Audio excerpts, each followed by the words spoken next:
Assalamualaikum warahmatullahi wabarakatuh. Saudara pemirsa dimanapun saat ini menyempatkan diri menonton channel siaran Agung Pos YouTuber, saya Haidar Budipasi, sarjana ilmu komunikasi, sedang berada di ruang Kepala Dinas Disperindak dan UKM Ogan Ilir dengan Bapak Insinyur Tabib MSI dan didampingi oleh salah seorang kabid di instansi ini. Pak Tabib, selamat sore.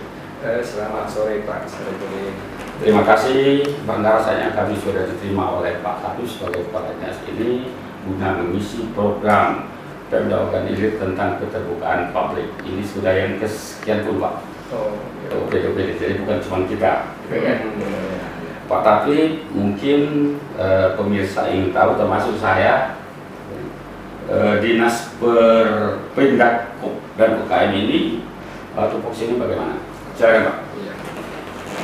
Terima kasih Pak Saifuddin dan komunikasi publik Pak ya, yang kita sama-sama meluangkan waktu dalam rangka menyampaikan informasi ke masyarakat peran daripada Dinas Perindak UKM ini.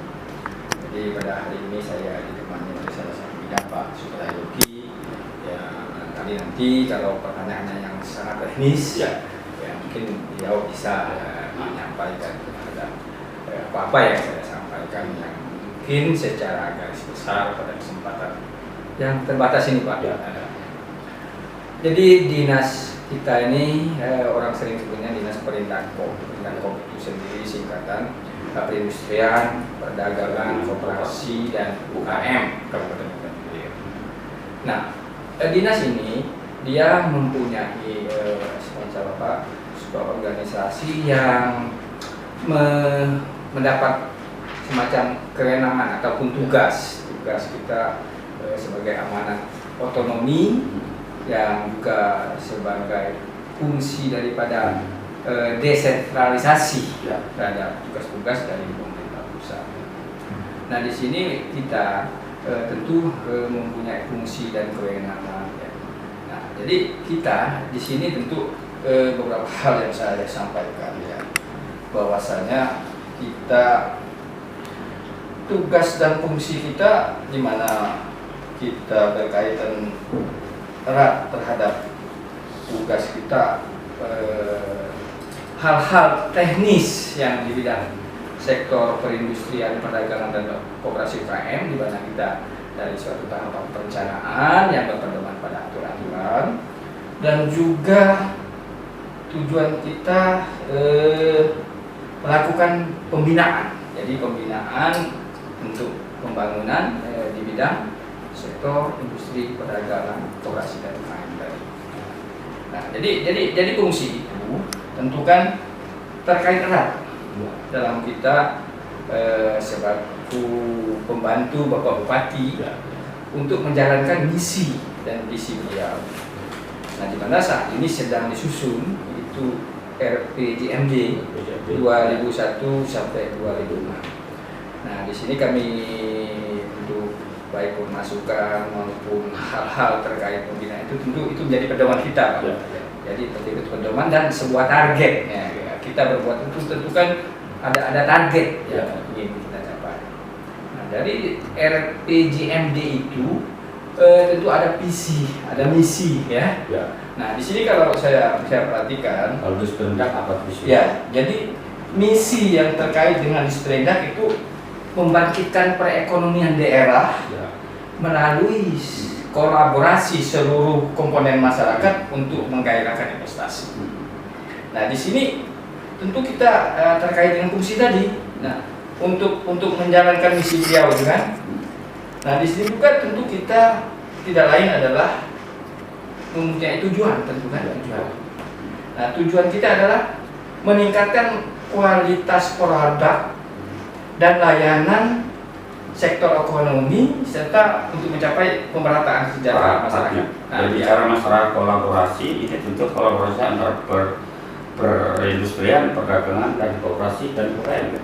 Ya, tentu kalau kita bicara kolaborasi terkait dengan stakeholder, apakah itu sama-sama instansi teknis, ya dalam hal ini seperti Dinas Pertanian, Perikanan, Pariwisata, dan lain yang terkait. Dan juga kita kolaborasi juga dengan lembaga swasta ataupun BUMN. Hubungannya perindustrian dengan perdagangannya gimana? Di pemasarannya atau di gimana? Ya. Jadi perdagangan ini kan kalau kita uraikan kan terkait sekali dengan kalau menyangkut beberapa program ya, seperti kan kalau program perdagangan kalau kita ini terkait dengan program perdagangan dalam negeri. Nah di sini kan kalau terkait perdagangan dalam negeri, di sisi lain tidak ada UKM-nya, ada industri kecilnya, di mana produk kita itu kan produk lokal yang kita support menjadi prioritas utama di dalam pemasaran di daerah kita maupun yang kita jangkau. Bahwa itu yang erat kaitannya Pak yang dari kita. Masalah perindustrian lokal ya, industri lokal ya. Ya. Itu seperti apa yang dipasarkan keluar? Ya. Jadi kalau kita ini Pak dominannya industri kecil ya, industri kecil itu tentu kan hal-hal menyangkut yang termasuk kerajinan-kerajinan dan juga home industry ya, kerajinan dan produk pangan Pak. Ya, mungkin kita sama-sama paham lah. Kalau bicara kerajinan barangkali Sumsel organilir termasuk yang cukup banyak. Cukup banyak itu yang termasuk kerupuk kemplang ya. Itu yang pangan, kerupuk kemplang, ikan asin. Itu pemasarannya kemana saja Pak? Seperti kata kita ambil industri kerupuk kemplang, dapatnya yang banyak memasar gitu. Ya. Itu mana saja pemasarannya? Ya. Jadi kalau kerupuk kemplang ini kalau lokal iya, luar kabupaten juga iya. Bahkan kemarin saya pernah ada dari asosiasi dari Surabaya, dari Surabaya ngajak kita kerjasama di mana mereka bisa memasarkan produk kita. Nah itu tempo hari kita masih menyesuaikan harga dengan kualitas produk Pak. Itu saya ketemukan antara ya katakanlah sama-sama pelaku usaha. Kalau home industry itu ada berapa macam di sini? Ya cukup banyak sebenarnya Pak. Ya dari industri kerajinan masuk ke banyak seperti tenun, pandai besi, kerajinan perak, aluminium, terus yang banyak. Itu membutuhkan izin juga dari Disperindak. Ya, jadi kalau industri kecil itu perizinnya tidak wajib Pak. Tapi kalaupun dia membutuhkan, itu ada istilahnya IUMK, izin usaha mikro kecil, yang berdasarkan peraturan pemerintah nomor itu baru dilimpahkan ke kecamatan. Mungkin mereka itu mau menggunakannya untuk pinjam di POM, buat modal. Iya, salah satu itu. Samping fungsi daripada kontrol kita juga itu Pak. Kalau perusahaan industri besar ada Pak? Ya. Jadi industri besar di organik ada seperti SPE, terus kimia, Arwana, ya. Itu. Nah itu juga kita jalin juga itu Pak agar bermitra dengan industri kecil kita. Iya. Perizinan mereka itu melewati Disperindak juga. Kalau sekarang itu ada sistem informasi industri nasional. Jadi kita sifatnya merekomendasi Pak. Jadi sudah langsung. Nanti artinya terkaitan. Ada terkaitan. Artinya kita juga bisa memperkuat dinas tenaga kerja ada MUI supaya menggunakan tenaga lokal. Di situ kan maka saya tanya tadi ada hubungan nggak, ada kaitan nggak? Kalau ada kan artinya kita bisa memperkuat itu. Ya. Jadi kalau kita itu Pak dalam rangka terkait dengan operasional pabrik, jadi katanya ya tahapan-tahapan perizinan daripada pabrik. Nah ini kaitan tenaga kerjanya itu tentu pusat pabrik ke pihak disnakernya sesuai dengan kebutuhan dari sumber daya kita tuh apanya di sini? Jadi kita itu menyangkut investasinya, terus jenis industrinya, kategorinya. Jadi kalau kewenangan kita itu kan yang kewenangan daerah, provinsi, pusat. Nah itu waktu mereka akan masuk lapor di sini. Iya. Investasi. Iya. Jadi investasi itu biasanya kita kan tuh ada PTSP. Iya. Dia ke sana dulu, nanti PTSP yang mengarahkan. Kita siap mendukung itu di sistem informasi nasional. Ada 10 perusahaan industri. Lebih kurang sekitar itu Pak. Lebih kurang. Ya. Kalau industri yang banyak. Ya kalau industrinya ribuan. Ya. Masalah perkembangan perdagangan apa saja yang ditekel oleh dinas perdagangan? Ya, jadi kalau terkait perdagangan itu kita kan banyak sekali yang menyangkut terhadap kelancaran fasilitas kita, dan seperti juga kita melakukan pemantauan harga dan juga terkait masalah tera kemeteorologiannya kurang. Kalau tera kembali ke sini juga Pak? Ya betul, tera.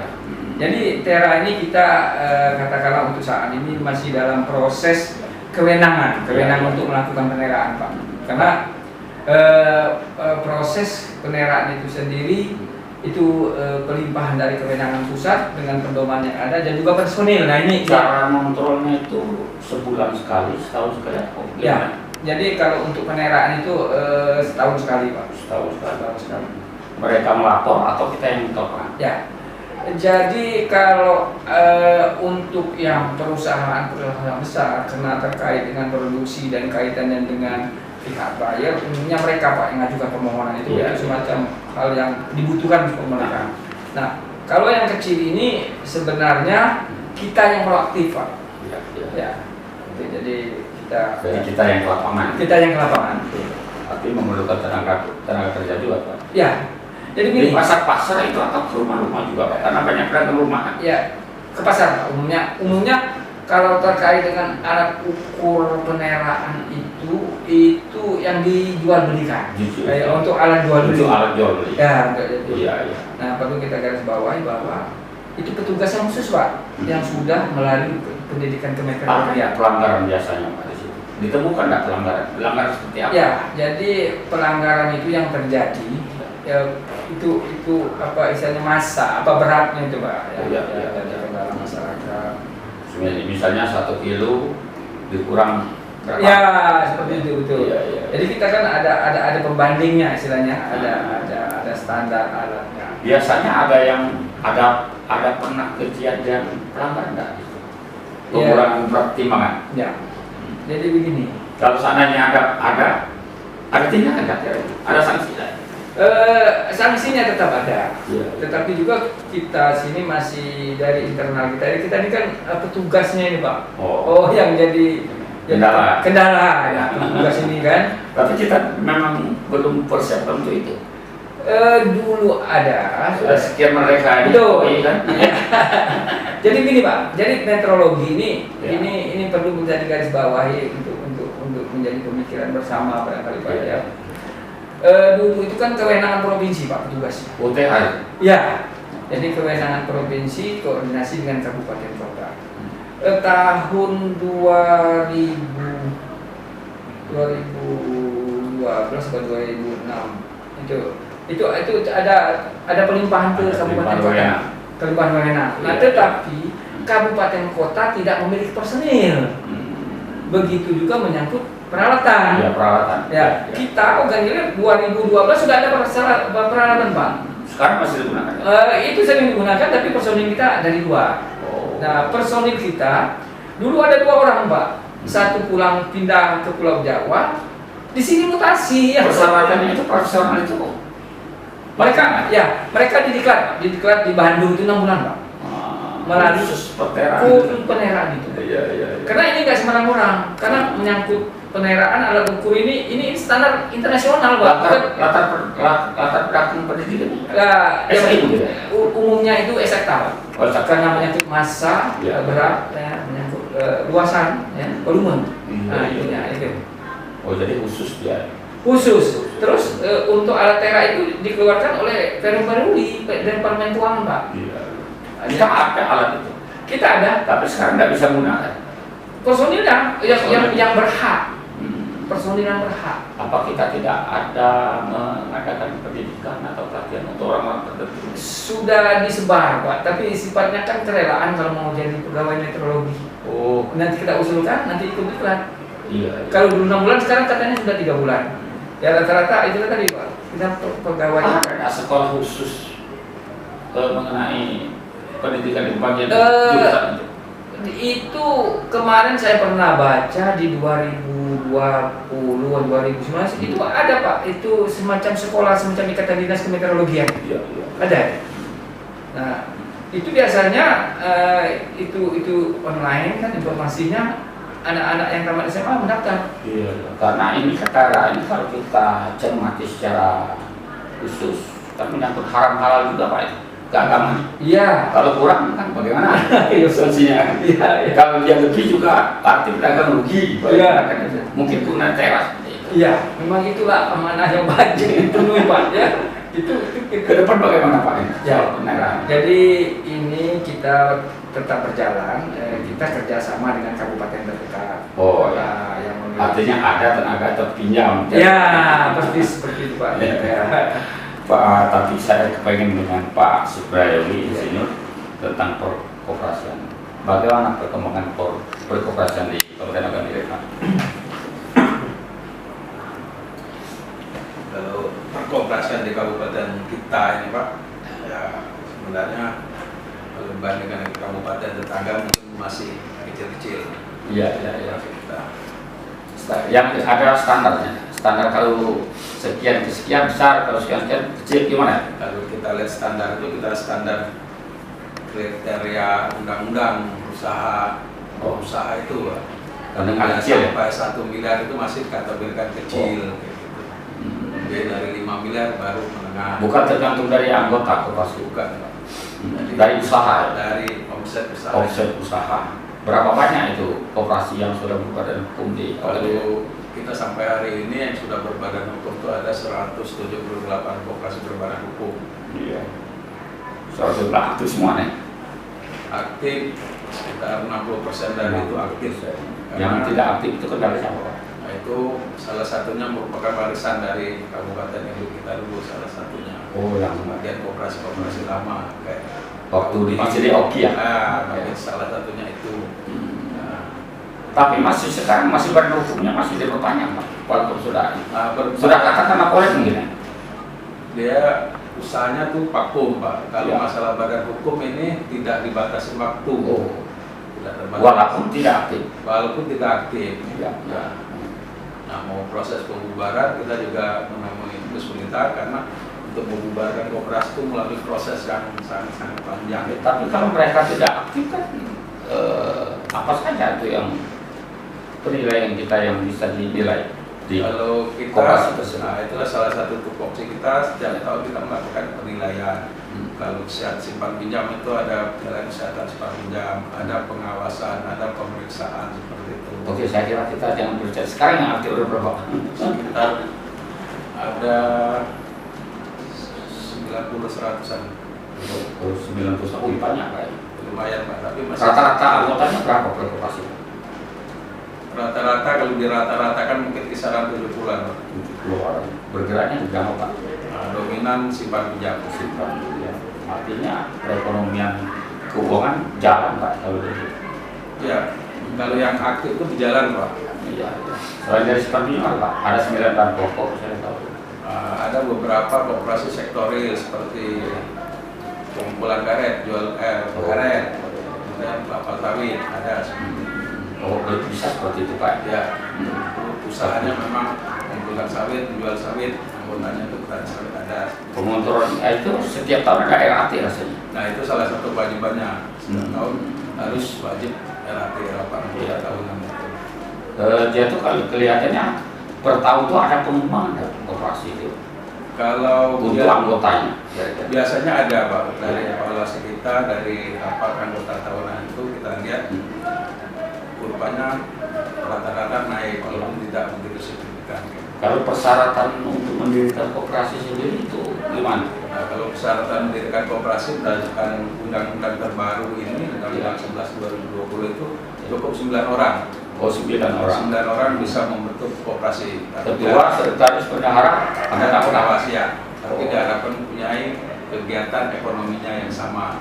Artinya tidak tergantung dari usaha apa mereka mau jalankan, yang penting cukup 9 orang ingin mendirikan koperasi bisa. Bisa Pak, tapi diharapkan dia punya latar belakang usaha yang sama seperti pengrajin pandai besi semua agar memudahkan untuk pengembangan Kalau pemberdayaan. persyaratan khusus selain dari 9 anggota apa sih Pak?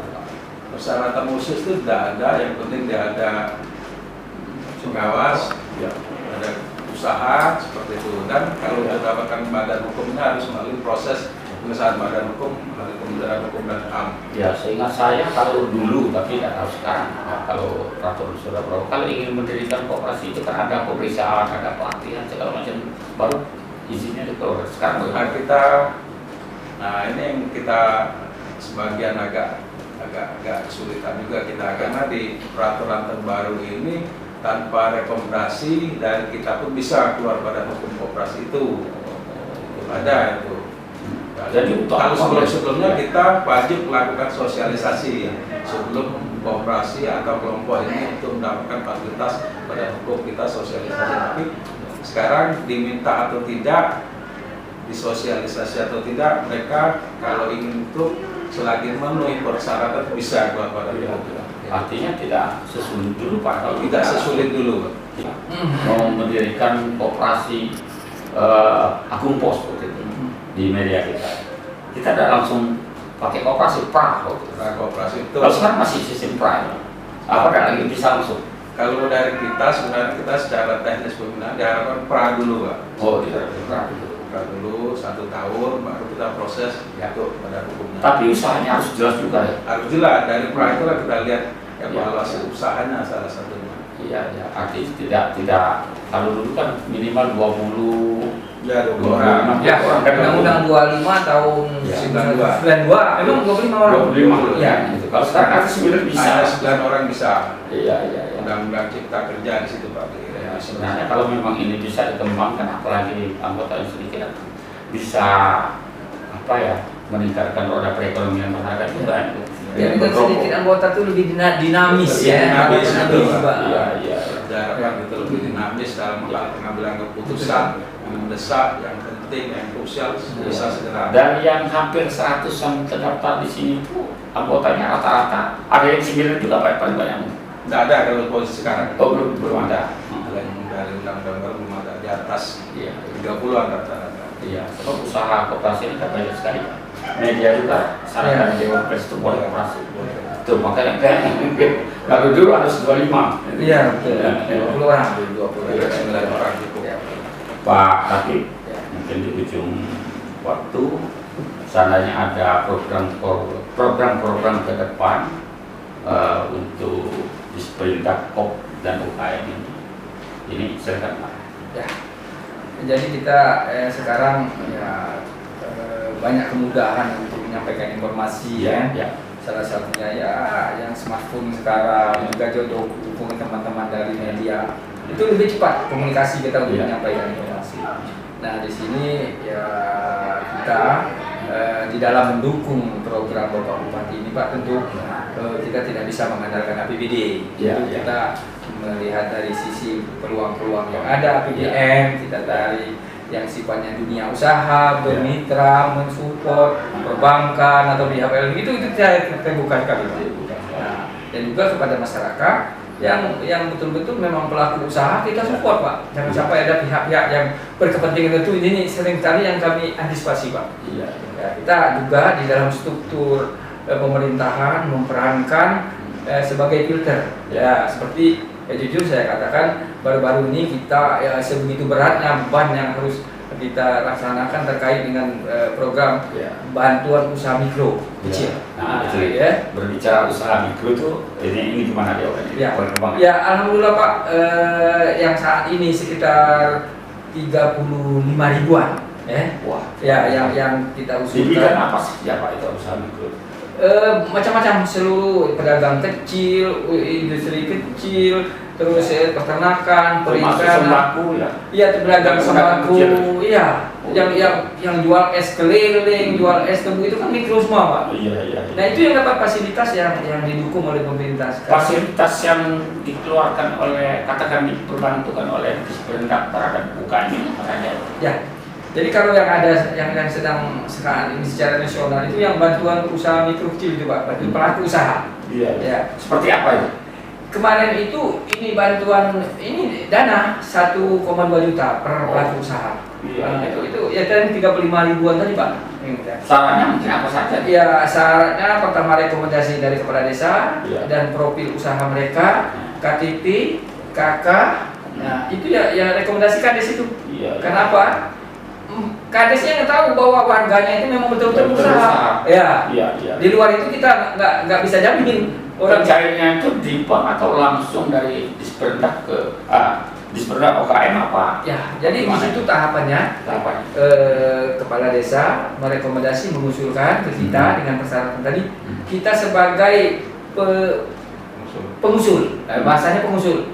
Jadi ke provinsi, masuk provinsi ke pusat langsung Pak, masuk ke rekening ke yang bersangkutan melalui bank. Artinya memang betul-betul berapa? Betul. Ada berapa tadi pelaku OKM? 35.505. Wah, semuanya dibantu. Semuanya itu sudah di SK-kan dari menteri. Ya, kalau sudah di SK itu insya Allah ya udah masuk ke rekening mereka. Itu bantuan itu atau per bulan? Itu ini Pak, apa istilahnya itu? Dampak COVID ini Pak. Ya, Itu ya. dukungan pemerintah terhadap UKM itu. ya terhadap Pelaku UKM, ya. dampak dari COVID-19. Ini sudah berapa kali kita luar selama masa pandemi? Ya, itu 2020 ya, 2021 ini dua tahap Pak. Tahap 1 dan tahap 2. Tahap 2 terakhir itu tanggal 28 Juni kemarin. Iya, iya. Nah, itu. Semua data-data itu dari Dinas Perdagangan UKM ini. Iya, untuk tahap 2 dari kita. Kalau sekarang masih nerima nggak itu? Pendaftaran baru? Untuk sekarang terakhir tanggal 28 Juni 2021 kita belum ada petunjuk Pak. Apakah ada luncurannya apa tidak, kita tidak bisa belum ada informasi. Sosialisasinya kemarin di mana Pak? Ya, jadi kita mensosialisasikan kemarin teman-teman yang sebelum saya itu di kecamatan mengundang kades-kadesnya Pak. Oh, Nah, jadi kades-kades bukan pelaku usahanya. ya sangat banyak. Ya kan kades yang menginformasikan. Yang menghimpun itu. Kades seluruh tinggal perkotaan. Iya, betul. Seperti itu. Artinya untuk 2021-2022 belum ada penerimaan baru lagi. Ya, jadi untuk tahap 2021 ini tahap 2 sudah selesai. Iya, iya. Ya, apakah ada tahap 3 atau seterusnya atau mungkin informasinya mungkin ada. Dana bantuan itu bentuknya pinjaman atau bergulir? Itu mendukung pelaku usaha agar usahanya tetap jalan. Bahasanya begitu. Iya, iya. Artinya bukan bergulir, bukan pinjam. Bukan. Ya. Bukan hibah tapi kan. Apa jenis hibah juga? Mungkin apa sih jenis bantuan untuk pelaku usaha Ya. agar usahanya tetap jalan. Bantuan tidak mengikat lah. Nah, ya. Langsung tidak mengikat. Langsung tidak mengikat itu bahasanya Pak. Oh, artinya ada 90 ribuan Pak. Banyak sekali. 35 ribuan. 35 ribuan. Iya. 35 ribuan ini aktif kan? Iya. Sudah semuanya sudah mendapatkan bantuan. Ya, kalau dari SK menterinya seperti itu. Dampak dari sini ada pengurangan angka kemiskinan. Itu tadi Pak, kalau kita ambil ke arah sana, kan evaluasinya kan per tahun Pak kemiskinan. Iya. Ya, ini kan ya, sedang jalan, artinya kita berharap usahanya itu kan tidak terhenti. Produktivitas tetap bekerja. Gitu. Iya. Ini kan Hubungan Disperdak dengan perekonomian ini bagaimana?